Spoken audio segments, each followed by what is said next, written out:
मैं दोष खास की बात नहीं कर रहा किसी भी शख्स से, तो ये भी झूठा इल्जाम लगाया गया। लेकिन चले मेरी हद तक, मैंने जैसे बार बार कहा, गरीब की जोरू सबकी भाभी, मैं तो मिडिल क्लास हूं, मुझे तो आते जाते आप ठोकते जाएंगे ना, मेरा तो किसी ने पूछना नहीं। लेकिन अब आपने, वो कहा जाता है रेड लाइन, अब आपने वो रेड लाइन क्रॉस की है। मैं देखना चाहता हूं कि रेड लाइन सिर्फ इस्माइल गिल का पोता क्रॉस करे तो तभी कुछ होता है, या इन बहुत बड़े ताकतवर मीडिया हाउसेस में बैठे अगर कोई दोस्त करते हैं तो उनको चले। मैं ये नहीं कह रहा वो वाले केसेस रजिस्टर्ड हों, मैंने पहले कहा उनके मैं हक में नहीं हूं, लेकिन पूछगिछ तो होनी चाहिए, कुछ सबूत होगा इस बात का। ये छोटी बात तो नहीं है। मेरी पार्टी के लोग मुझे पूछ रहे हैं भाई क्या ये सच है, ये छोटी बात तो नहीं है जो आपने कर दी है, आपके पास सबूत होगा इसका। आओ जी समा वाले भी आओ, कोई रह ना जाए गल तुहाडी दिल दी गल, दोस्त ने साडे भी। फिर कहा गया कि एक लैपटॉप मेरे से बरामद हुआ, उसके बाद की मैं स्टोरी बताता हूं उसके अंदर से क्या कुछ कहा गया। यह कहा गया 4:08 पे कहा गया उस वीलॉग के अंदर कि मैं सैटेलाइट फोन पे बातें करता था, दो अशखास के साथ, वो मैंने बता दिया आपको उनके नाम। 4:33 पे यह कहा गया कि मेरे से एक लैपटॉप बरामद हुआ, रिकवर हुआ। मैं ये रिकॉर्ड पे कहना चाहता हूं कि मेरे से कभी कोई लैपटॉप बरामद नहीं हुआ। मैं किसी किस्म का लैपटॉप तो है मेरे पास एक, लेकिन मैं उन्हें उसे शायद पता नहीं कब से इस्तेमाल नहीं किया हुआ, और मेरे से कोई लैपटॉप बरामद नहीं हुआ।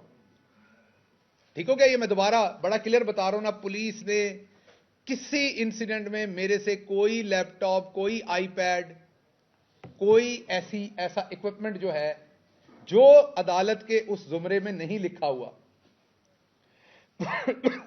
और मैं इसमें सताइश करूंगा कि पुलिस ने जो चीजें 2, 3, 4 मेरे सामने लिखी वो वाकई सवाए यूएसबीज के, और एक वो पिस्तौल था जो मुझे नहीं पता था किसका था, और यूएसबीज के, बाकी जो उन्होंने 1-2 फोन थे वो बिल्कुल मेरे इल्म में थे। बाकी ऐसी चीज वहां पर ना उन्होंने लिखी ना मुझे कही। यूएसबीज उन्होंने कही वो मेरी नहीं थी, जिसमें उन्होंने कहा कि वो एक उस यूएसबी के अंदर एक पर्चा था जो अमाद यूसुफ ने शायद मुझे बना के दिया था, एलिजिडली जो कहना चाह रहे हैं, और मैंने उसको पढ़ा। तो वो यूएसबीज मेरे इल्म में नहीं है, ना वो पर्चा मेरे इल्म में है। तो लैपटॉप कभी मेरे से कोई रिकवर नहीं हुआ। इसके आगे कहा गया कि 114 दिफाई इदारे के ऑफिसर्स जो हैं उनकी फैमिलीज का डाटा मैंने हासिल किया। ये फिर बहुत बड़ी रेड लाइन क्रॉस हो रही है, बहुत बड़ी रेड लाइन क्रॉस हो रही है। अगर तो रेड लाइंस वही हैं जो इस्माइल गिल के पोते के लिए हैं, तो फिर तो ये बहुत बड़ी रेड लाइन क्रॉस हो रही है। मैनू तो तुसी मार मारे ते कचूमर कर देना सी जेहो जी गल मैं कीती हुंदी, बखिए उधेड़ देने सन हुण तक। सो ये रेड लाइन फिर क्रॉस हुई है बहुत बड़ी। 114 दिफाई इदारे के अफसरान की फैमिलीज का डाटा मैंने हासिल किया,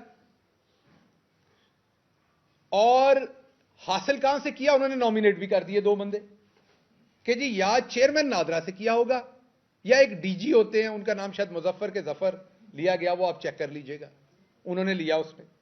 ये उन्होंने किया 4:33 पे। ये कहा कि 114 ऑफिसर्स की फैमिलीज के मेरे पास डाटा था, और 6 मिनट और 41 सेकंड पे बात शुरू हुई जिसमें कहा गया कि वो जो डाटा 114 फैमिलीज का मेरे पास था